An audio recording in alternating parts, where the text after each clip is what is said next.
Good morning. If you missed it the first time, Happy New Year. Welcome to 2023. And I'm just going to go ahead and confess right now, I'm one of those odd people in the world that loves New Year's Day. I love January 1. It's just the way it is. Now, it's not my favorite holiday. My favorite holiday is Thanksgiving. Christmas doesn't even rank third or fourth. New Year's Eve, no. It reminds me of everything I have yet to accomplish. But New Year's Day, despite statistics, despite what I know to be true, I have hope. This is going to be the year. This is going to be the year that, and you just fill in the blank. I know the statistics say that won't happen, but I still can't help but on New Year's Day think, starting today. Apparently, I'm not alone. In doing a little Google search this past week, I discovered that there are actually 10 most popular New Year's resolutions made in this country. Maybe they sound familiar to you. So exercise more, well, there's a given. Lose weight, of course. Get organized, I might add the one I have struggled with for my whole life. Learn a new skill or hobby. Live life to the fullest. Save money, spend less. Quit smoking. Spend more time with family and with friends. Travel more and read more. Now, not surprisingly, the 10 most broken resolutions, according to Google, read exactly the same way. Okay? And I'm pretty close to that. I have a slight variation on that. So my resolutions, I'm sure that's not them. Maybe it is. Maybe it's the same title. Exercise more. Go figure. Lose weight, of course. Get organized. I told you this is a struggle. Learn a new skill or hobby. Live life to the fullest. Save more money. Spend less money. I get to scratch out quit smoking because it's not my issue. I have a lot of other sins. That's not a problem. But I do always swear I'm going to learn a foreign language. In the 70s, it was Latin. I don't know why. At the end of the 70s, it was Chinese. In the beginning of the 80s, it was Spanish. In the 90s, it was Hebrew and Greek. In the 2000s, we are back to Chinese, and I signed up for Duolingo about 6 months ago. If you're not familiar with it, it is a Spanish online learning app, and they care about you, by the way. They sent me last night an email saying they hadn't seen me for 4 months. Now, just because of that, that doesn't discourage me. That tells me they care, and it gives me hope because this is January 1st. And then, of course, I want to spend more time with family and friends. I want to travel more. I want to read more. And the one resolution that I have managed to keep since making it in my late 20s was to start attending church. Now, that sounds pretty cool, and even spiritual, maybe virtuous, unless you consider the point that my resolution to start attending church had some connection to a really cute boy and the fact that he went to church, okay? And if you're wondering, the boy didn't work out, but church did. And more importantly, somewhere along the line, church is where I met God. See, God uses anything we got. Our motivations may not be best, but anything we got. And when we come to January 1, even if you're one of those naysayers, after last service, I had several come up to me and say, January 1's a hoax. Just ask you to suspend that thought for a minute and consider January 1 more like what happens when you go to the mall and those stores that you've always frequented seem to have moved and you're lost. And so you go to the kiosk, right? We've all seen kiosks. And when you get to the kiosk, there's a map. And the map always says with a big arrow, you are here, right? January 1 is that you are here. January 1 is that spot where we go, this is where I am. This is where I came from. Now the question is, where do I go? What's next? What matters? What do I want to look like different by next January 1? I love that mall map. Living the January 1 presents some more difficulties. Now, whenever I approach January 1, I always do a little reflecting. I consider where I've come from. I do a lot of reading, probably to try to accelerate, try to meet at least one of those New Year's resolution goals from the previous year. And I tend to read stuff that talk about and look at how we look at our lives. And in doing so, I came across this quote. This man was 50 years in the leadership of political and publishing leadership in Britain. He was famous. His name was Woolf. He was married to a woman named Virginia Woolf. Some of you know her as an author. His biography is multi-volumes. And in his biography, he writes, looking back at the age of 88, over 57 years of my political work in England, knowing what I aim for and the results, meditating on the history of Britain and the world since 1914, I see clearly that I achieved practically nothing. The world today and the history of the human anthill during the last 57 years would have been exactly the same if I had played ping pong instead of sitting on committees and writing memoranda. I have therefore to make a rather ignominious, I always say that word wrong, I've practiced it for a week, ignominious confession to myself and to anyone who may read this book. I must have in this long life ground through between 150,000 and 200,000 hours of perfectly useless work. That's depressing. But the writer of Ecclesiastically was just as full of candor. When he said meaningless, meaningless. When we go to January 1, I don't want my life to be meaningless. I want it to count for something. I want to know that I've got a purpose and I want to try to live into that purpose. And so when we come to January 1, again, it's not a big holiday. But in between football games this afternoon, I would encourage you to take a minute and reflect. What does God want from you? Why are you here? For that matter, why is this church here? Why are we meeting here this Sunday morning? What in the world difference does it make to the rest of the world, to our community, to anyone you know if we gather on Sunday morning? What does it matter? Because it's a legitimate question. We want our lives to count. I attend, I'm part of, have a place in this church because I believe this church counts. But do not ask the question, what does God want? From me personally or from us corporately. We are ignoring a question that is asked on the outside of the church all the time. What does it matter and why do you even exist? Now I'm not obviously the first person in the world to ever ask this question, and I'm assuming some of you may have asked it at times, but the reality is God noticed it too because God mentions it in the very first book of the Bible, the book of Genesis. Right off the top, he talks about what the purpose of his followers, his people, what the purpose of this body is. And it circles around a calling of a man named Abraham. It's found in Genesis chapter 12, and we're going to read that together right now and take a look at what God had to say. Why are we here, and why does it matter? And the Lord said to Abram, let's stop on Abram for a minute. Most of you know him by the name Abraham. Abram means father, Holy Father. Abraham, which is what God changed Abram's name to later, means father of many, a multitude. I love the translation a preacher in New York City uses on this, a guy named Tim Keller, where he says, Abram means daddy. Abraham means big daddy. It's just the reality. If you have trouble thinking of what's the difference, that's it. It doesn't matter for this story, but it matters just to think of what God's doing. So the Lord said to Abram, go from your country, your people, and your father's household to the land I will show you. I will make you into a great nation. I will bless you.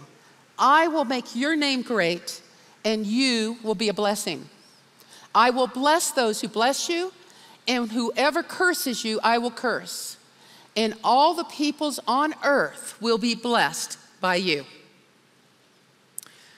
What makes Abraham great? He had a lot of camels. He was rich. Herds. He's famous for that. 3 world religions, Islam, Christianity, and Judaism, call Abraham their father. In the New Testament, Jesus referred to Abraham as their father.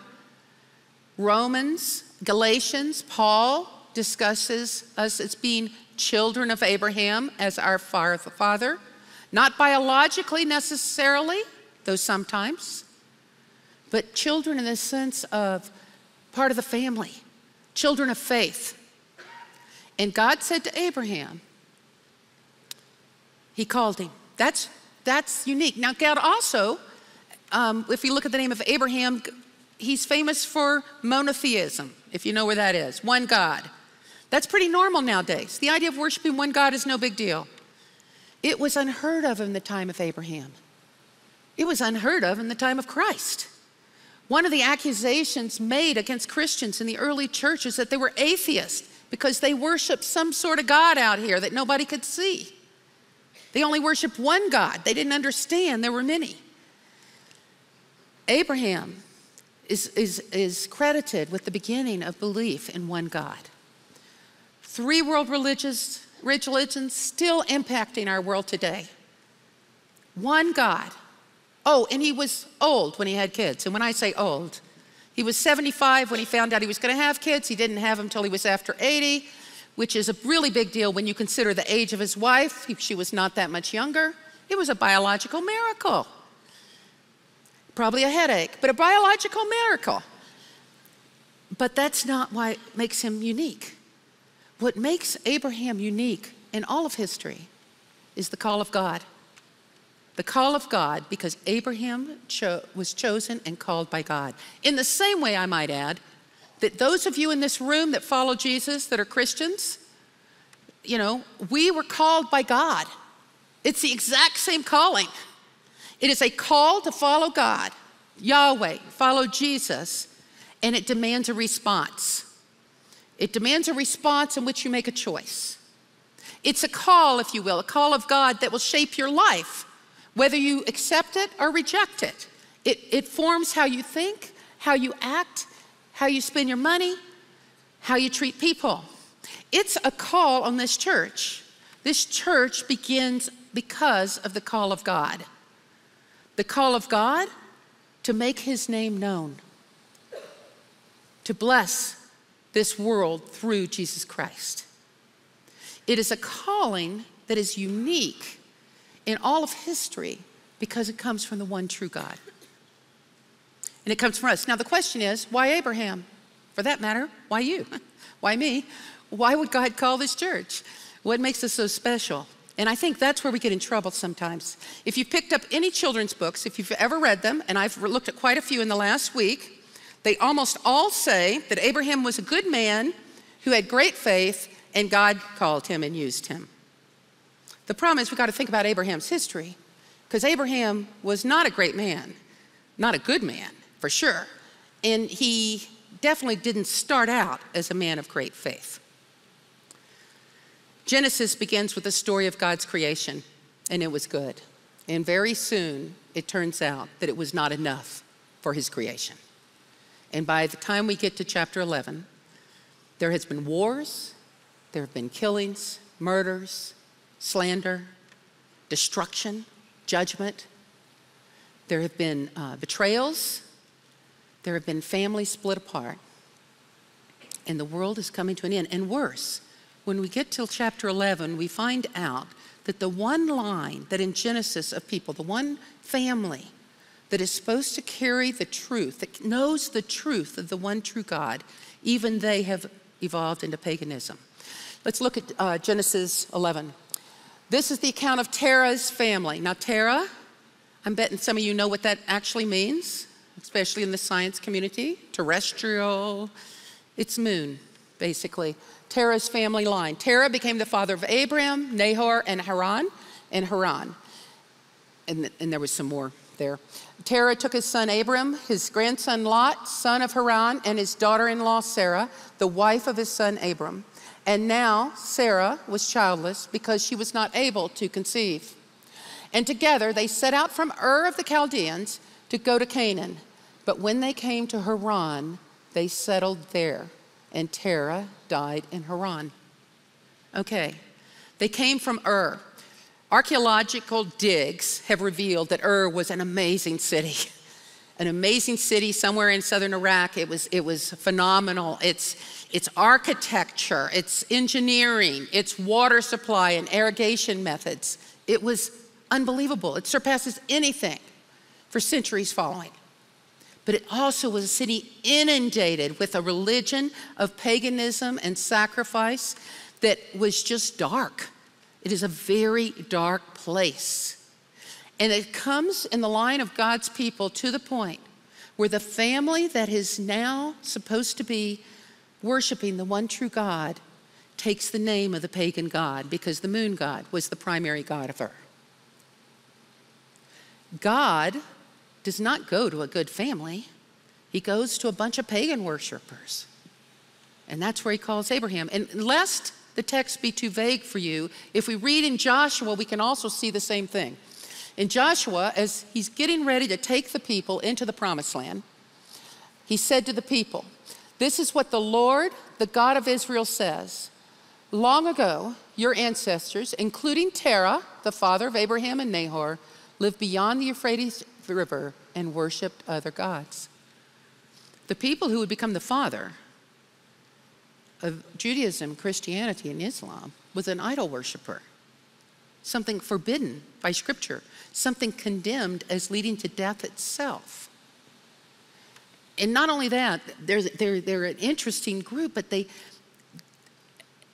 were not, it was not a good religion, a healthy religion. It was one of sacrifice and harm. It was one of abuse. You can read what they've discovered. You can Google it. Google Ur. It'll tell you all the good stuff and bad. And they went from there to Haran. Now here's something interesting, which I think we'll have to ask. God gave Abraham a call to follow him. But they stopped in Haran. Why? Text is not clear, but one thing is. Even though Abraham had received the call of God, God had to call him again because he stumbled. He stopped. He didn't follow through. But God was a determined God, and God had a plan. So God's plan was to take someone totally immersed in the pagan culture of the time, an idol worshiper, and turn him into a man of great faith. The power of the call of God is not where we come from. The power of the call of God is what we become. And God is saying clearly, even starting with Abraham, the father of all these religions, it doesn't matter where you come from. He's saying it to Abraham, he said it to us. It doesn't matter where you come from. It doesn't matter what your baggage is. It doesn't matter your family line. If I call you, if you respond,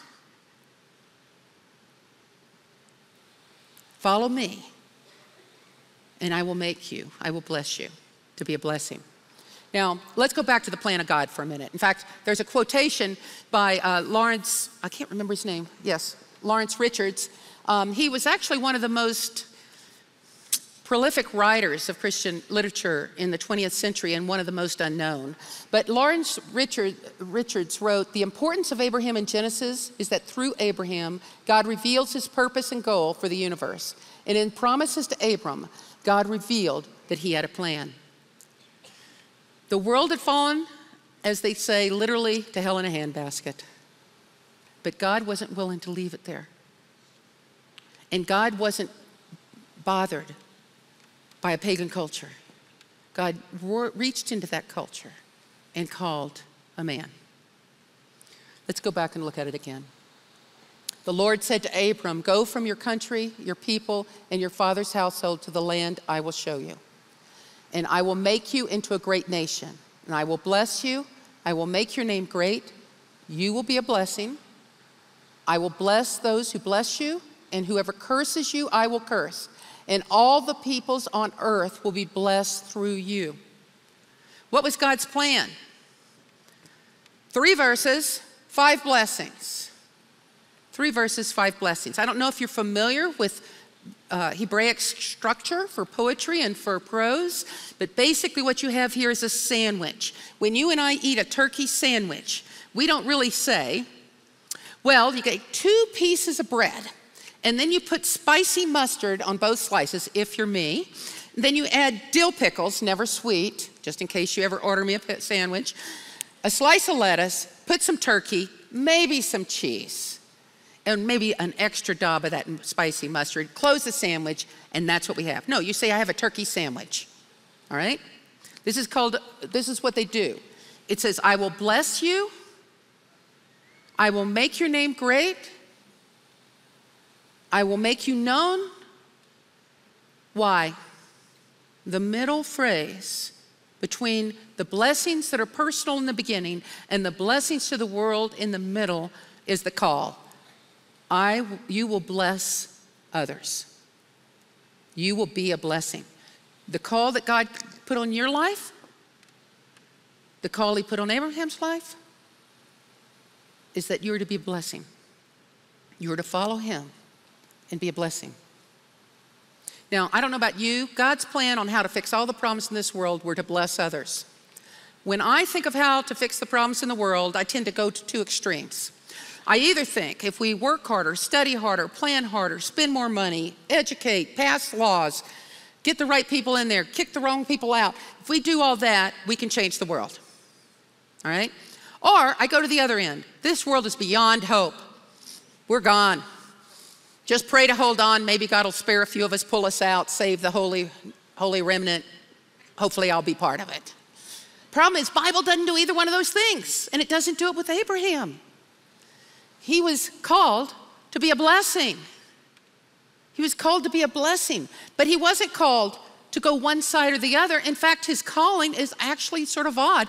What happened? He was called first to go, to leave his country, to leave his people, to leave his stuff. He took a lot of his stuff with him, but he was called to move, get moving. God didn't give him geographical coordinates, no latitude and longitude, no map. A good thing, too, because he was taking him to the land of Canaan, a land that was a nightmare for anyone who raised crops or herds, a land that has just a totally unpredictable water supply, a land notorious for drought and famine, a land, get this, he pulled him out of idolatry and brought him into idolatry. Canaan is full of idolatry at the time of Abraham. That didn't go away. But he called Abram to go, and Abram didn't even know why. And Abram went. That takes faith. Abram would fall down multiple times. God would have to pick him up multiple times, but God called and Abraham went. That's the call for us. If we say, God, I'll follow you if you fill in the blank, with certain expectations, that's not a response to the call. That's a no, I won't follow you. God's call is to follow him. And he needed Abram and his family in Canaan because of where Canaan was. He needed them in Canaan because if you look at a map, which any other speaker would have thought to bring here, if you looked at a map, you would see something, that Canaan is right between the 3 major civilizations that existed at the time of Abraham. And more importantly, it was the main traffic flow. They didn't have heroes, but if you went from Europe to Egypt, from Iraq to Egypt, from Iraq to Europe, you had to go through Canaan. And God wanted his people there so that all of the nations could see what it meant to look like a person of God, what it looked like to be a people of God, how someone who follows God lives. Because Abram was meant to be a blessing. Now, I don't know if that ever scares you. I've said this before, and it's unfortunately still true. I don't put things on my car that identify me, right, wrong, or indifferent, with being a Christian. I think it's great if you do, it's not that I don't have faith in God. I just don't want to be the reason that my driving keeps someone else away from Jesus, okay? I don't want that to be the case, all right? But God puts Abraham and he puts you and me and this church in a place to be a blessing so that people can see what difference does it make if we worship the one true God? What difference does it make if someone's a believer? That's the call of God. As we approach January 1st, where whether you want to or not, the media and the news and your friends and people like me will remind you that it's time to think about what you want to do different next year, sometime in between football games this afternoon, it would be good to consider. Where does God have you and why? Why does he have you? We are not to be isolated, to become what they refer to jokingly, but it's not funny, as the holy huddle. That doesn't represent Jesus to anybody. We are not to become so active we forget that God's in charge, you know. We can't do it alone. We'll only make a difference with Jesus. You know, in my life, I can tell you what I think this passage means, and it's going to be very uncomfortable for me. Everyone I seem to have known and gotten to know well in my neighborhood have moved in the last year. If I'm going to be a blessing, I'm probably going to have to learn some new names. And I'm probably going to have to learn the names of their pets in my neighborhood. And that's uncomfortable to me. But I can promise you, I don't live where I live because God wants me to be able to hide. I'm there for a reason. And the call of God on my life, just like on Abraham, is to call to be a blessing. Now, there's a couple of things when we think of this that I just wanted to talk about. If our God is determined, he was determined with Abraham. Just for the record, Abraham fell down over and over again in the pages of scriptures. Read the chapters that follow this. I can tell you, unfortunately, in my life, there are many things that I hope and pray that you never find out about me. And I'm betting that some of you feel the same. But we worship a God who picks us back up. A God who's determined that his plan to bless the nations will go forward. You know what that looks like for you and me in the church? You see it all the time here. It's the Great Commission in Matthew 28. In fact, Abraham's words are often considered the precursor to the Great Commission. When Jesus came to them, that's his disciples, and said, "All authority in heaven and on earth has been given to me. Therefore go and make disciples of all nations, baptizing them in the name of the Father and the Son and the Holy Spirit, and teaching them to obey everything I've commanded you. And surely I am with you always to the end of the age." Abraham's call was to go and live among the nations and show them what God looks like. Show them who it was he worshiped. Our call mimics that, right? Tell them about our God, to be a blessing. Now, there's a couple of things we got to remember whenever we come to this kind of text and any time in the Bible. One of the most important things for you and I to remember is you are not Abraham. Neither am I. We're just not Abraham. His call looked different from us.